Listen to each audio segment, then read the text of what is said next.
Hello, good morning to everyone. Last class में हम लोगों ने डिस्कस किया था कि जो एटीट्यूड चेंज है उसको कौन कौन से फैक्टर्स इफ़ेक्ट करते हैं। अब इसके कुछ और पॉइंट्स हैं जो कि काफ़ी इंपॉर्टेंट है।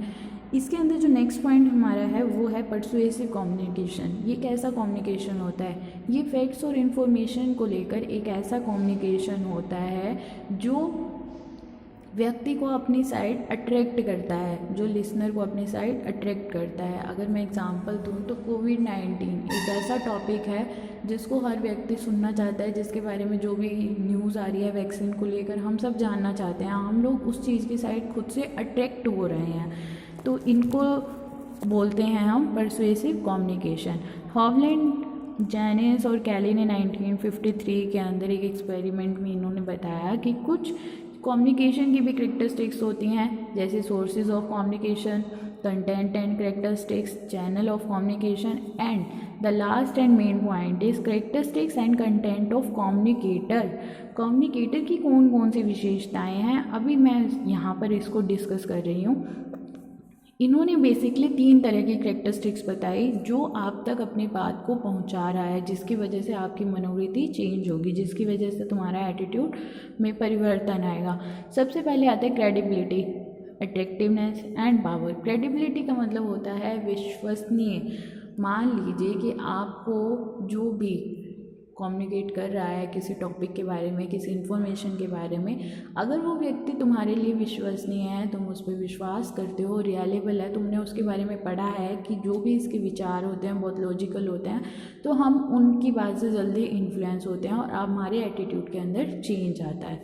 इसको लेके हॉवलैंड एंड वीज ने 1951 में एक स्टडी करी कॉलेज स्टूडेंट को। इनको कोई इन्फॉर्मेशन दी गई और इन्फॉर्मेशन सोर्स जो था वो क्रेडिबल था। 2 ग्रुप्स बना दिए गए। सबसे पहला ग्रुप 1 एंड ग्रुप 2। जो ग्रुप 1 था उन सदस्यों को जो सूचना प्रदान की गई, जो इन्फॉर्मेशन दी गई, वो एक रियलेबल व्यक्ति के द्वारा दी गई, जिसको लोग जानते थे, जिसके ऊपर विश्वास करते थे। और जो ग्रुप 2 था, सेकंड ग्रुप था, उसको नॉन क्रेडिबल के या नॉन रियलेबल, जिसके बारे में ज़्यादा लोग जानते नहीं थे। इसका जो सीधा सीधा इफ़ेक्ट है व्यक्ति के एटीट्यूड पर पड़ा, और उन्होंने ये देखा अपने रिजल्ट्स में कि जब हमारे सामने जो खड़ा व्यक्ति है, जो हमें किसी चीज़ के बारे में कन्विंस करने की कोशिश कर रहा है, अगर हम उन पर विश्वास करते हैं तो हमारे एटीट्यूड में चेंज आता है। और ये लोगों का कम से कम 23% था कि जो चेंज आया, जिनके एटीट्यूड में बदलाव आया। और ग्रुप सेकंड में इसी के कंपैरेटिवली सिर्फ 7% लोगों के बीच में एटीट्यूड चेंज हुआ।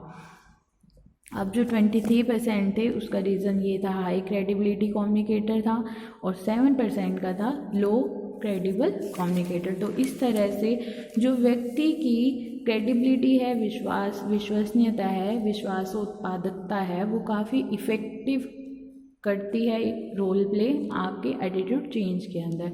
नेक्स्ट अब जो पॉइंट इन्होंने बताया है that is attractive communicator. Attractive का क्या मतलब होता है? अट्रैक्टिव का सेम वही है कि उनकी फिजिकल अपीयरेंस कैसी है, वो दिखते कैसे हैं।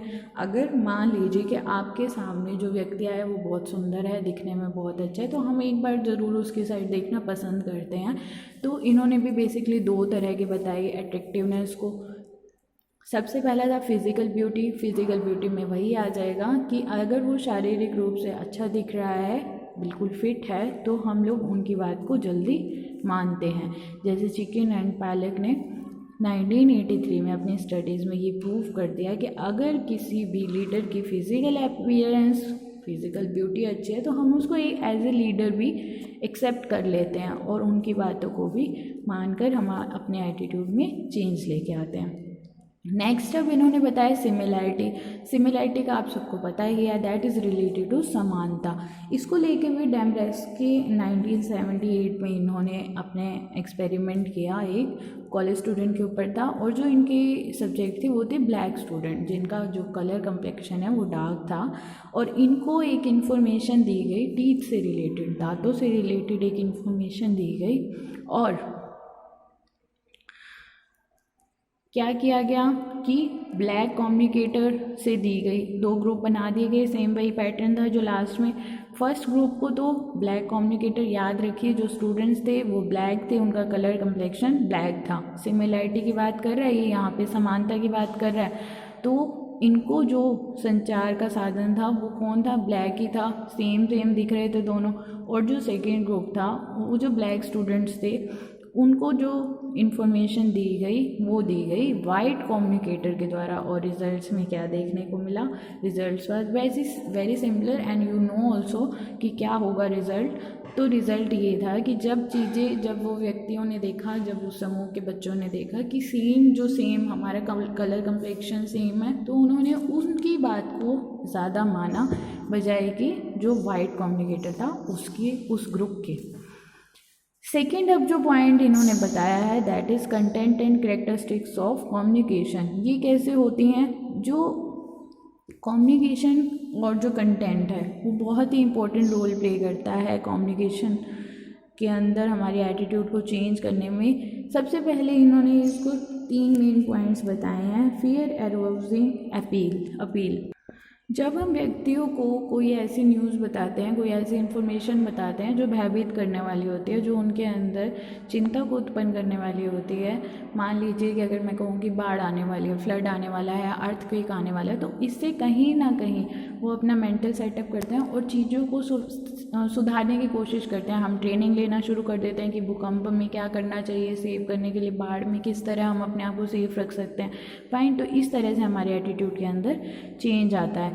नेक्स्ट होता है 1 साइडेड वर्सेस 2 साइडेड कम्युनिकेशन। इसका मतलब क्या होता है, देखो 1 साइडेड का मतलब है जब या तो हम बिल्कुल अच्छी चीज़ को बता रहे हैं, पॉजिटिव एस्पेक्ट को बता रहे हैं, या फिर हम बिल्कुल ही नेगेटिव एस्पेक्ट को बता रहे हैं। ध्यान रखना यहाँ पे एंड नहीं आएगा, यहाँ पे और आएगा। या तो बिल्कुल धनात्मक चीज़ को बता रहे हैं या फिर नेगेटिव एस्पेक्ट को बता रहे हैं। और 2 साइडेड इन्फॉर्मेशन का मतलब ये होता है कि हम जो व्यक्ति को, जो ग्रुप को पूरी इन्फॉर्मेशन दे रहे हैं वो पॉजिटिव की भी दे रहे हैं और नेगेटिव की भी दे रहे हैं। यहाँ पे एक हॉवलैंड ने स्टडी भी करी और इन्होंने क्या किया कि जो अमेरिका में सैनिक थे, आर्मी थे, उनके ऊपर स्टडी किया। इन्होंने एक इन्फॉर्मेशन दी 1 साइडेड और उस 1 साइडेड इन्फॉर्मेशन में ये कर दिया, उनको ये बताया गया, जो सैनिक थे, जो आर्मी के लोग थे, उनको ये बता दिया गया कि जो ये युद्ध है अमेरिका और जापान के बीच में होने वाला है और ये बहुत लंबा चलेगा क्योंकि जापान के पास बहुत सारी फैसिलिटीज़ हैं। फाइन, तो उन्होंने सिर्फ एक ही चीज़ के ऊपर फोकस करा। सिमिलर जो ग्रुप सेकंड था, जो दूसरा समूह था, उसको ये बता दिया गया कि ये जो युद्ध है ये लंबा तो चलेगा ही चलेगा, लेकिन इसके साथ साथ जो अमेरिका को बेनिफिट्स होंगे और जापान को जो लॉसेस होंगे उनके बारे में भी डिटेल इन्फॉर्मेशन दी गई। तो सीधा इफ़ेक्ट क्या देखने को मिला, इफ़ेक्ट ये देखने को मिला जो ग्रुप सेकंड था उसका बहुत ज़्यादा चेंज हुआ एटीट्यूड से रिलेटेड, जो भी उनके कंसेप्ट थे, उनकी जो सैनिकों ने सोच रखा था, उसकी मनोवृत्ति में चेंज आया। अब नेक्स्ट इन्होंने जो पॉइंट बताया है that is also very important point, primacy versus recency. ये क्या होती है, देखो primacy is related to your first experience. Fine, तुम इसको इस तरह से याद कर लो, ये फर्स्ट इफेक्ट होता है और रिसेंसी बाद का सेकंड होता है। तो ये जो इन्फॉर्मेशन होती है, जो सब इनका ये मानना था कि जो इन्फॉर्मेशन हमें सबसे पहले मिलती है हम उस चीज़ को जल्दी माइंड के अंदर बिठाते हैं, उसी चीज़ को लेके हम अपना माइंड सेट करते हैं, हमारा जो एटीट्यूड है वो चेंज होता है। देखो अगर मैं आपको एक अच्छा सा एग्जांपल दूं तो छोटे बच्चों को ये कहा जाता है कि ऐसा नहीं करना। फाइन, तो जो ये ना वर्ड है ये उनके माइंड में कहीं ना कहीं इस्टेब्लिश हो जाता है और इसके साथ वो कंडीशनिंग भी कर लेते हैं। चलो वो तो तुम्हारा एक लाइव एग्जांपल हम इसको दिखा सकते हो, मैं आपने ये घर पे भी देखा होगा। तो ये चीज़ें आपस में को रिलेटेड है। जो फर्स्ट वर्ड होता है वो बहुत ही इफ़ेक्ट करता है, ये साइकोलॉजिकल फैक्ट है कि जब बच्चा बड़ा हो रहा होता है तो हमें उसके सामने ना वर्ड का कम यूज़ करना चाहिए। हम उसे ऐसा बोल सकते हैं कि आपको ऐसा करना चाहिए। फाइन, तो इसी तरह इन्होंने भी ये वर्ड्स को लेकर कुछ एक्सपेरिमेंट किया। ऐश ने 1946 के अंदर कॉलेज स्टूडेंट थे जिनके ऊपर एक्सपेरिमेंट किया गया और उनको 2 ग्रुप में डिवाइड कर दिया। जो पहला ग्रुप था उसको जॉन का नाम लेकर ये वर्ड्स दिए गए, intelligent, industrious, impulsive, critical, stubborn और इन्वियस। आप देखोगे कि लास्ट में नेगेटिव वर्ड्स हैं लेकिन स्टार्टिंग में इंटेलिजेंट, इंडस्ट्रियस अच्छे वर्ड हैं, पॉजिटिव वर्ड्स हैं। सेकेंड ग्रुप को उल्टा कर दिया गया, इन्वियस, स्टबर्न, क्रिटिकल, इम्पल्सिव। तो यहाँ पर जो देखने को मिला, ये देखने को मिला कि व्यक्ति ने जो सबसे पहला वर्ड सुना उसी से उसने अपने माइंड को में सेट कर लिया, व्यक्ति के लिए एटीट्यूड बना लिया कि जो जॉन है वो इंटेलिजेंट है, इंडस्ट्रियस है ग्रुप 1 ने, और सेम ग्रुप 2 ने, सेकेंड ग्रुप ने जो वर्ड सुने उन्होंने इस चीज़ को अपने माइंड में सेट कर लिया। तो आज के क्लास में बस इतना ही, इसके कुछ पॉइंट्स हो रह गए हैं वो हम कल डिस्कस करेंगे।